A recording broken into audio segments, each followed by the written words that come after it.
শীতকাল মানেই পিকনিক। এইবার একটাও পিকনিক পাচ্ছিলাম না বলে খুব দুঃখ করছিলাম। আমাদের ব্যারাকপুরবাসীদের পিকনিক করার জন্য পিকনিক স্পট খুঁজতে বেশি দূর কিন্তু যেতে হয় না। কারণ বাড়ির কাছেই গান্ধীঘাট, জওহরকুঞ্জ।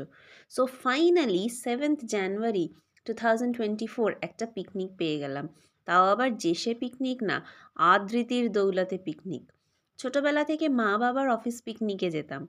এইবার প্রথম আদ্রিতির পিকনিকে গেলাম।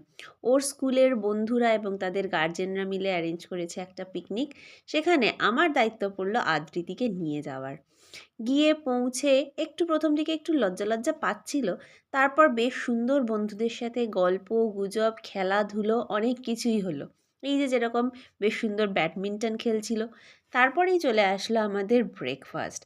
ব্রেকফাস্টে ছিল গরম গরম লুচি, আলুর দম, নলেন গুড়ের রসগোল্লা। আমরা খাই, আপনারা চোখ রাখুন।